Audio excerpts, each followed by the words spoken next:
Jet tempur Angkatan Udara Amerika Serikat terbakar dan meledak. Jersey SEA Games 2025 Thailand tonjolkan motif Toraja. Angola, negeri menyimpan 3 wajah unik. Halo pemirsa, selamat datang di Mata Dunia, program yang mengupas berita dan peristiwa global dari berbagai belahan dunia.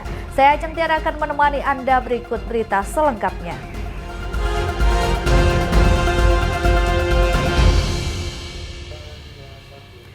Kita ke informasi yang pertama, pemirsa. Jet tempur F-16 Squadron Aerobatic Thunderbirds Angkatan Udara Amerika Serikat jatuh di California, Amerika Serikat. Sang pilot nyaris meregang nyawa. Ia berhasil menyelamatkan diri dengan cara keluar dari kursi lontar sebelum terbakar.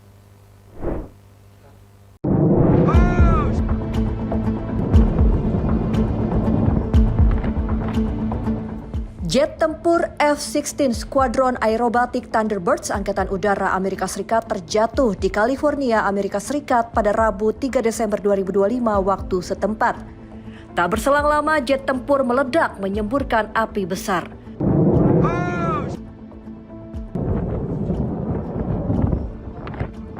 Seorang pilot berhasil menyelamatkan diri dengan cara keluar dengan kursi lontar. Departemen Pemadam Kebakaran San Bernardino County menyatakan pilot menderita luka namun tidak mengancam nyawa. Kini ia dirawat di rumah sakit. Petugas mendapat laporan keadaan darurat mengenai kecelakaan pesawat di dekat Trona, sekitar 290 km dari kota Los Angeles. Penyebab kecelakaan belum diketahui. Penyelidikan ditangani Wing ke-57 Angkatan Udara Amerika Serikat. Usut diusut, ini bukan kecelakaan pesawat militer pertama di Trona. Pada 2022, jet tempur Super Hornet Amerika Serikat terjatuh dan menewaskan pilotnya.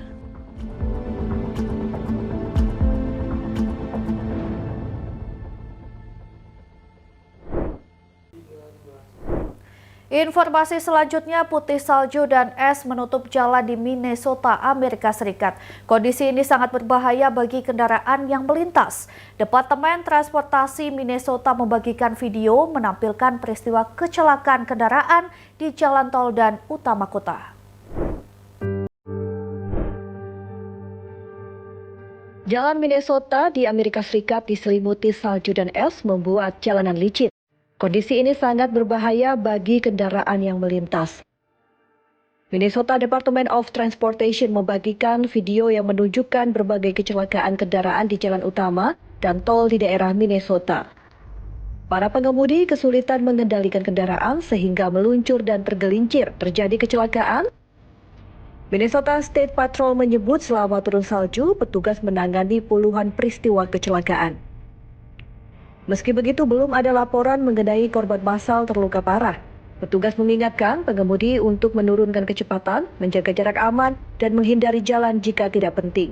Salju dan lumpur di permukaan jalan bisa berubah cepat menjadi es dan licin. Untuk melintasi jalan, perlu ekstra hati-hati di musim dingin.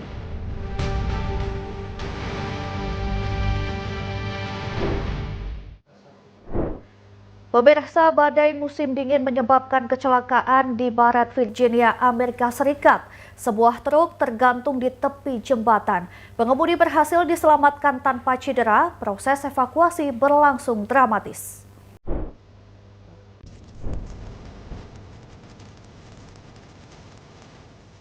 Operasi penyelamatan pengemudi truk berlangsung dramatis di barat Virginia, Amerika Serikat. Truk roda 18 tergelincir di jalan tertutup salju hingga menggantung di tepi jembatan setinggi hampir 100 kaki.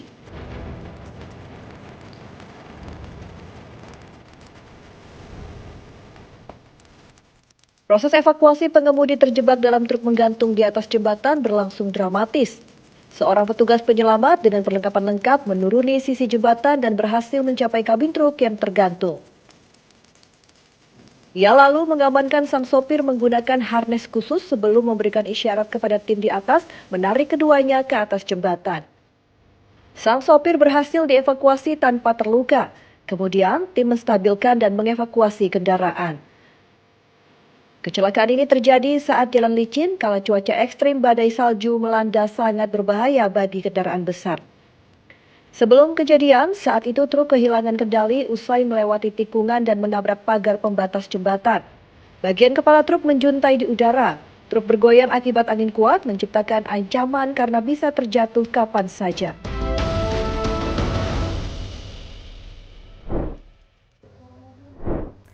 Ya, pemirsa, Indonesia meluncurkan koleksi jersey terbaru akan dikenakan perhelatan SEA Games 2025 di Thailand. Jersey terbagi 3 jenis jersey. Pertama didominasi warna merah, warna putih untuk jersey kedua, dan warna hijau army jersey ketiga. Jersey dibalut motif terinspirasi seni dan keterampilan budaya Toraja.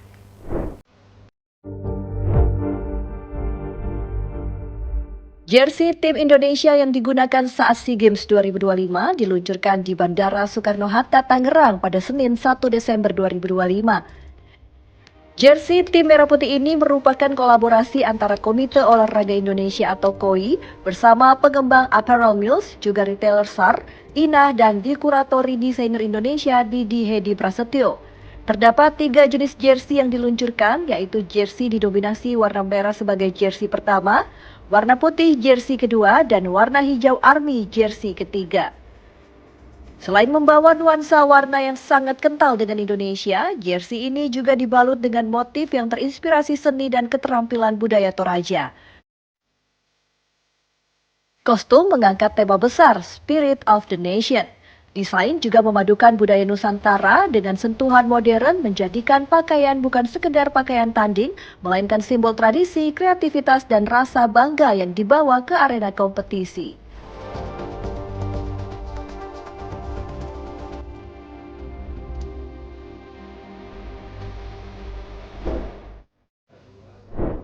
Pemirsa, kami akan kembali usai jeda dengan informasi menarik lainnya. Tetap saksikan Mata Dunia.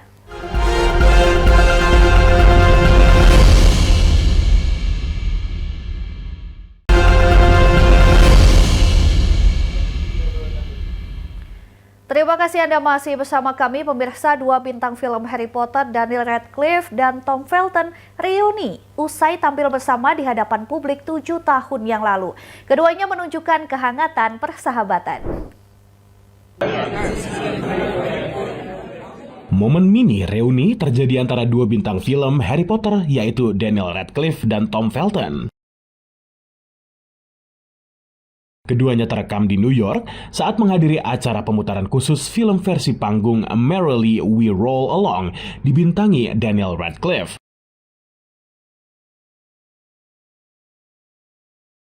Pertemuan pada Senin malam 1 Desember 2025 waktu setempat terjadi 7 tahun usai keduanya terakhir tampil bersama di hadapan publik. Pertemuan ini saat pemutaran perdana Merrily We Roll Along, rekaman pertunjukan musikal mengantarkan Daniel Radcliffe meraih piala Tony. Keduanya sempat berbincang singkat sebelum masuk ke dalam teater. Reuni singkat ini memberikan kebahagiaan bagi para penggemar setia Harry Potter di seluruh dunia. Kedua aktor memerankan peran ikonik Harry Potter dan Draco Malfoy. Ini menunjukkan di balik rivalitas fiksi, terdapat persahabatan sejati terjalin erat. Dalam waktu dekat, kedua aktor ini akan menjadi tetangga di panggung teater Broadway. Daniel Radcliffe dijadwalkan kembali tampil dalam pertunjukan tunggal bertajuk Every Brilliant Thing yang dimulai pada Februari 2026. Felton baru-baru ini kembali memerankan Draco Malfoy dalam pertunjukan Harry Potter and the Cursed Child di panggung Broadway. Informasi selanjutnya datang dari agensi hiburan besar Korea Selatan, yakni JYP Entertainment, yang membuka audisi bagi trainee angkatan ke-20 yang akan digelar di berbagai kota mulai Januari 2026. Usia peserta bisa daftar trainee yaitu mereka yang lahir pada tahun 2008 hingga sebelum 2016. Beralih ke kabar lain, viral video memperlihatkan sekelompok pendaki gunung nyaris seluruh tubuh dilapisi es mencapai puncak gunung Pico de Orizaba, Meksiko. Lantas apakah rekaman ini hasil kecerdasan buatan AI atau benar adanya, bukan rekayasa?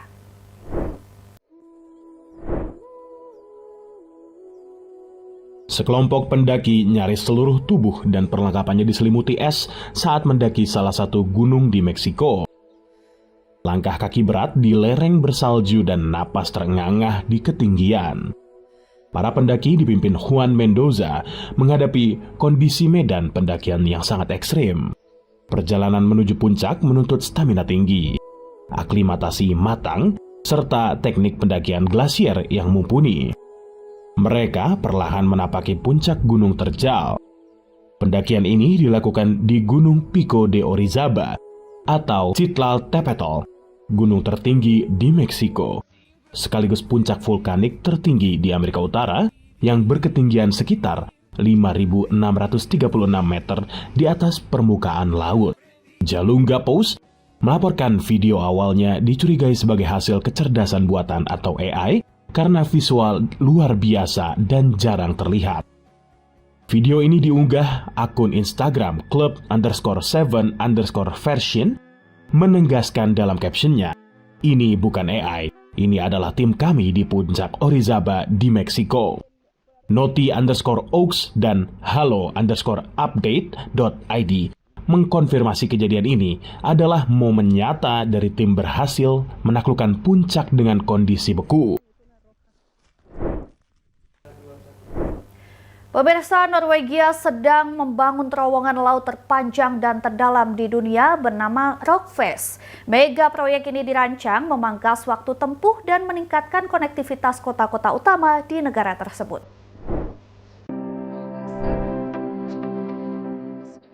Seiring upaya meningkatkan konektivitas wilayah pantai barat, Norwegia menggarap terowongan Rogfast menjadi terowongan laut terpanjang dan terdalam di dunia. Dikutip dari CNN Selasa 2 Desember 2025, terowongan ini memiliki panjang 27 km dan menembus kedalaman 392 meter di bawah permukaan laut dengan biaya sekitar 2,4 miliar dolar Amerika Serikat atau sekitar 40 triliun rupiah. Pembangunan Rogfast dimulai pada 2018, sempat dihentikan pada 2019 akibat prediksi pembengkakan biaya dan kemudian dilanjutkan lagi pada 2021. Proyek ini ditargetkan rampung pada 2033 dan diharapkan menjadi tulang punggung baru transportasi antar kota sepanjang pantai barat Norwegia. Terowongan ini diklaim akan meningkatkan konektivitas secara signifikan di sepanjang pantai barat Norwegia dengan menciptakan jalur yang lebih cepat antara wilayah Stavanger dan Haugesund. Dengan mengganti koneksi feri saat ini, Rogfast akan mengurangi waktu tempuh sekitar 40 menit antara Bergen dan Stavanger. Terowongan nantinya akan terdiri dari 2 tabung terpisah, masing-masing dengan 2 jalur lalu lintas yang dirancang khusus untuk jalan raya. Tak hanya itu, Rogfast juga memiliki desain unik dengan bundaran ganda di kedalaman 260 meter, menghubungkan ke terowongan penghubung menuju Pulau Kitsoy, kota terkecil di Norwegia. Proyek ini menuntut presisi tinggi karena digali dari 2 arah dengan margin kesalahan maksimum 5 cm.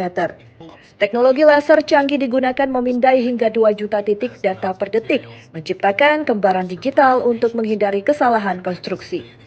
Meski dihadang kendala seperti kebocoran air asin pada kedalaman 300 meter, Rogfast diperkuat dengan sistem keselamatan modern termasuk ventilasi khusus, kamera, radar, dan peringatan insiden real-time. Proyek ini diharapkan mendorong perekonomian lokal termasuk industri makanan laut dan akses pekerjaan bagi masyarakat sekitar.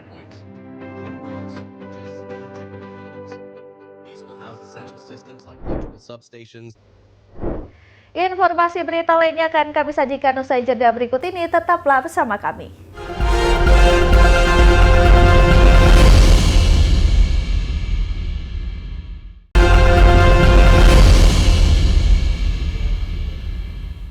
Anda kembali menyaksikan Mata Dunia. Pemirsa, misteri kota hantu di pinggir gurun jalan berliku memeluk tebing hingga ibu kota terus tumbuh di tepi Samudra Atlantik.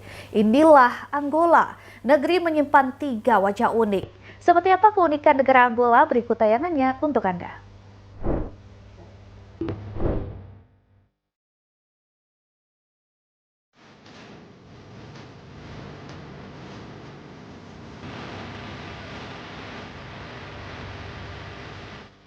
Selamat datang di Angola.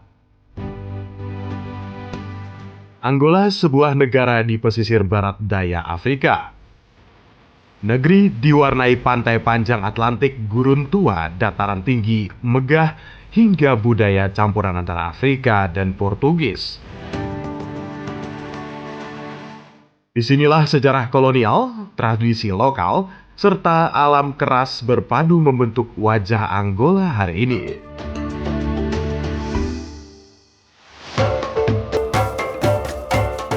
Luanda merupakan ibu kota Angola, sebuah kota yang didirikan Portugis sejak tahun 1576 dengan nama São Paulo de Assunção de Luanda.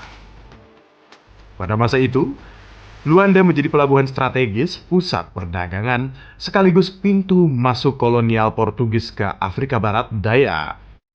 Kini setelah berabad-abad kemudian, Luanda tumbuh menjadi kota metropolitan modern. Gedung-gedung tinggi mengelilingi Teluk Luanda. Jalan pesisir seperti Avenida 4 de Fevereiro menjadi simbol kota yang dipenuhi kantor pemerintah, pusat bisnis, dan hotel internasional. Di balik modernitasnya, jejak kolonial masih tertinggal. Namun Luanda juga menyimpan denyut manusia modern. Populasinya kini diperkirakan mencapai lebih dari 8 juta jiwa.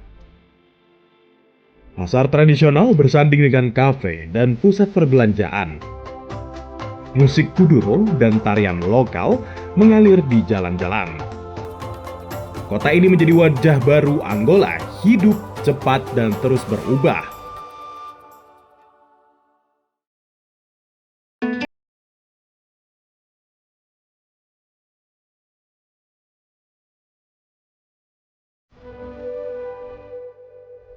Serra da Leba merupakan salah satu lanskap paling ikonik di Angola.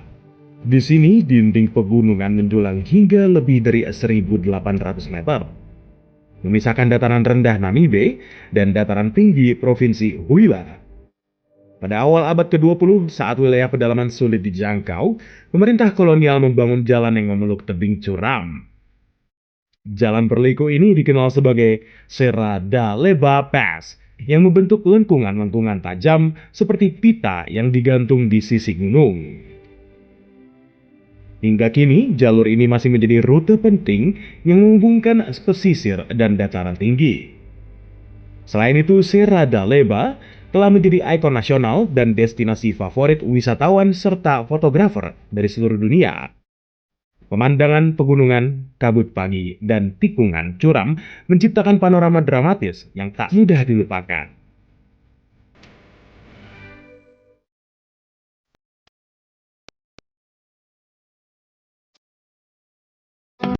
Perjalanan berlanjut ke tempat paling terpencil di Angola, di ujung selatan negara ini, di mana Guru Namibe bertemu langsung dengan Samudra Atlantik.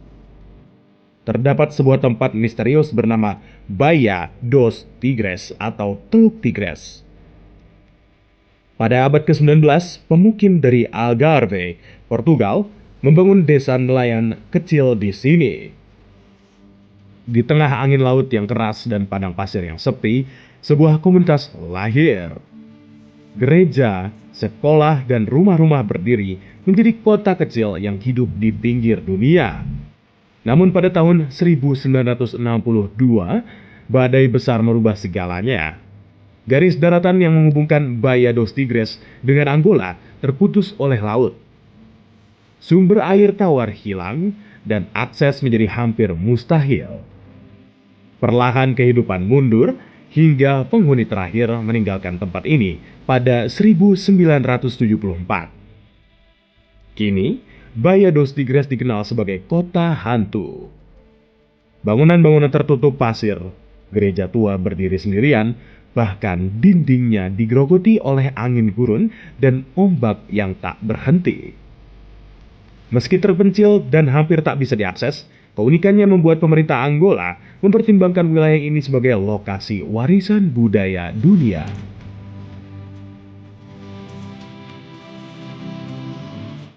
Angola adalah mozaik dari masa lalu dan masa kini, dari Luanda yang modern, Serra da Leba yang gagah, hingga Baía dos Tigres yang membeku dalam sejarah. Negara ini menyimpan cerita tentang manusia, kolonialisme, alam liar, dan perubahan yang terus berjalan. Luanda, Serra da Leba, dan Baía dos Tigres bukan sekedar tempat, tetapi gambaran bagaimana sejarah dan alam membentuk identitas Angola hari ini.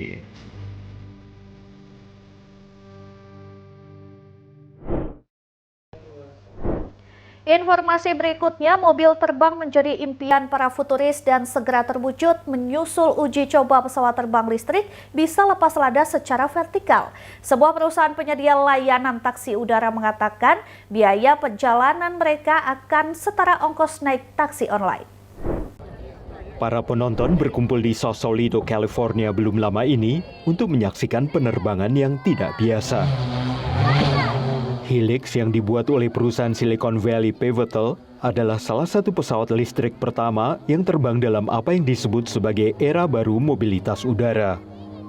Pesawat yang bisa lepas landas secara vertikal tanpa landas pacu, kemudian terbang seperti pesawat biasa, sudah diantisipasi selama beberapa dekade.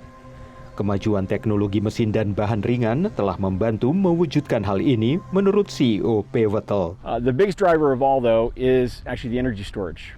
And so the batteries, the energy storage of the batteries are getting better and better every couple of years, driven by the mass adoption of electric vehicles we're seeing on the road today. Helix akan sangat menarik bagi mereka yang suka terbang dan mampu membeli pesawat pribadi seharga $200.000 yang penyimpanan baterainya saat ini masih terbatas untuk 20 menit waktu terbang. Lebih banyak orang akan merasakan pengalaman pertama di pesawat listrik dengan taksi udara seperti Midnight dari Archer Aviation.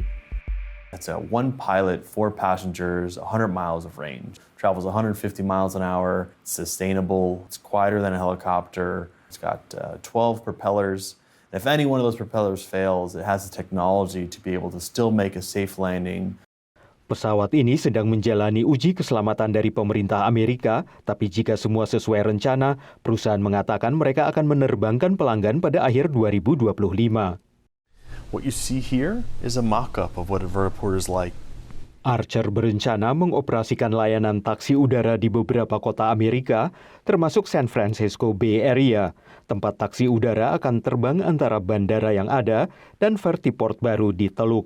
Perusahaan ini memproyeksikan penumpang akan membayar biaya setara taksi online ke lokasi yang sama.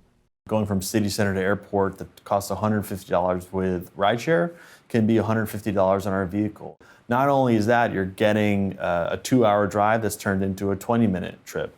There are some really compelling use cases when time is much more important than money, and eventually that'll get cheaper and cheaper over the years so that it's more affordable for common people. Didorong oleh upaya mencapai penerbangan tanpa emisi dan biaya operasi yang lebih rendah, ratusan produsen di seluruh dunia berlomba meluncurkan versi pesawat listrik mereka. Bersamaan dengan perkembangan pesat drone, maka wilayah udara bisa menjadi penuh sesak. When you make that leap from tens or dozens to thousands, there's going to need to be different types of air traffic management. So there's a lot of safety planning going into operation of electric aircraft in the future.